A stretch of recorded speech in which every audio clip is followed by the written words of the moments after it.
Fa hita soratra eto andrenivohitra kosa ny fivangongon'ny fako tatoato ranontanina ny makasika io olana io ry zareo avy eo anivon'ny commune Antananarivo renivohitra dia nanambara fa noho ny fahasamban'ny bulina na ny fitaovana iray fanadiovana ny lalana miazo an'Andriamanitra toerana fitobian'ireo fako no antony izay fivangongon'ny fako eto andrenivohitra izay.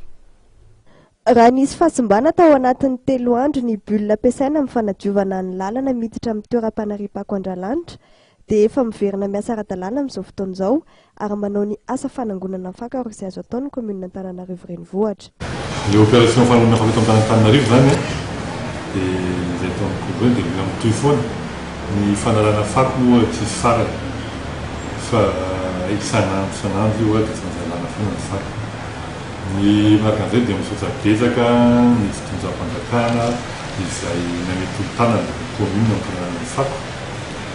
Fa azo teo izy vokany tokoa le izy fa tato ato zany nanana olana kely ny commune tsy hoe avy amin'ina koa fa ny bulle fanosihany fako savalana leo Anjalanitra no misy fahasimbana dia zao izy vita teo amin'ny 3 andro fotsiny zao dia bulle simba zay zany misy nampitohana kely ny fako teo fa milo le fanadina zay anatin'ny fitafanjakana dia azo teo efa nisy fivoarana le fako.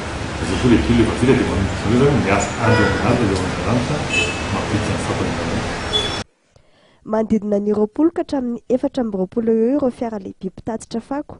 Manatanteraka ny fanangonana ny fako isan'andro eto Antananarivo renivohitra ary dabapako manodidina ny 100 isan'andro no voadio tanteraka.